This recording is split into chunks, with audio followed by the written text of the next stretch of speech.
La situation des peuples autochtones aujourd'hui, d'un point de vue économique, social, politique, etc., ça dépend des communautés. Si on regarde par exemple les communautés qui sont très éloignées des centres urbains et qui n'ont aucune autonomie de gouvernance, qui n'ont pas accès aux ressources, etc., la situation est très très grave.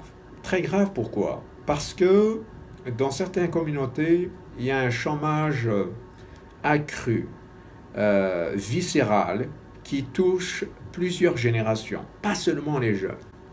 Vous avez aussi des problèmes au niveau euh, la santé mentale. Parmi ces problèmes de la santé mentale, etc., c'est le résidu ou la conséquence ou les conséquences des pensionnats, pas seulement, mais aussi la loi sur les Indiens. Nous connaissons par exemple les problèmes de l'alcool, de la drogue, etc. dans certaines communautés.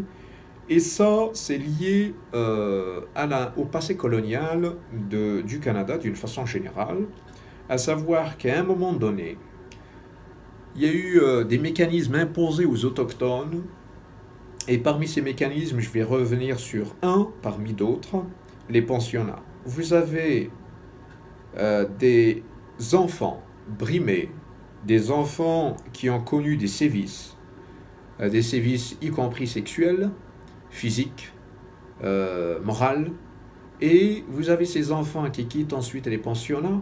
Certains d'ailleurs parlent des survivants, puisqu'ils étaient dans des pensionnats où ils avaient aucune liberté, aucune liberté de penser, d'agir ou de faire quoi que ce soit, de garder leur langue ou leur culture, etc. Et ils sortent des pensionnats, par la suite, ils reproduisent ce qu'ils ont vécu ou subi dans les pensionnats. On parle du dysfonctionnement intergénérationnel, à savoir un certain nombre de pratiques monstrueuses vécues par les enfants dans les pensionnats. Eh bien, ces enfants-là, à l'âge adulte, ils reproduisent inconsciemment ces sévices. Et c'est ce qui a causé, ce qui cause encore de nos jours un certain nombre de problèmes dans les communautés.